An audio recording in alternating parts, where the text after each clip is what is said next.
al-Rahman Shahbandar was a prominent Syrian nationalist during the French Mandate of Syria and a leading opponent of compromise with French authority. His devotion to Arab nationalism dated to the days of the Committee of Union and Progress and its Turkification policies. He supported the Arab Revolt during World War I and briefly headed the foreign ministry under Emir Faisal.When France occupied Syria in July 1920, he fled the country. Shahbandar returned in 1921 and organized the Iron Hand Society to agitate against French rule. This was the first nationalist group to emerge in Damascus during the Mandate, and Shahbandar organized its spread to Homs and Hama. In April 1922, the French arrested him and other Iron Hand leaders for incitement against the rule. Their arrests triggered several days of demonstrations and bloody confrontation between protesters and French forces in Damascus.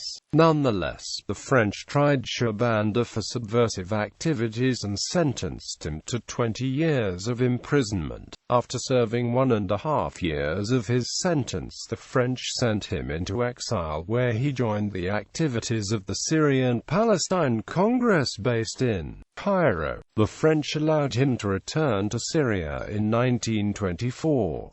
The following year, Shahbandar guided the formation of Syria's first nationalist party, the People's Party. He then helped to organize the spread of the Syrian Revolution from Jabal Druze to the rest of Syria. He eluded the French authorities and moved to Jabal Druze for the duration of the revolt. He and Sultan al-Atrash formed a provisional government. When the revolt collapsed in 1927, Shahbandar fled to Transjordan and from there to Egypt. In 1937, a French amnesty allowed him to return from exile, and he directed his supporters to oppose the Franco-Syrian treaty on the grounds that it granted France privileges that detracted from Syrian sovereignty.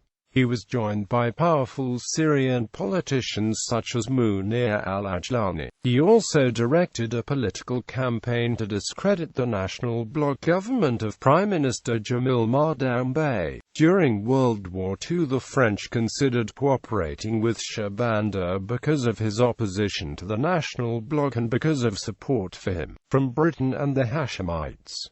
In June 1940, he was assassinated. The French accused several prominent National Bloc figures, including Jamil Mardam and Saadallah al-Jabiri, of plotting the murder, and they fled to Iraq. While Shahbandar was one of Syria's most popular leaders, he never built up an organization that would perpetuate his political legacy.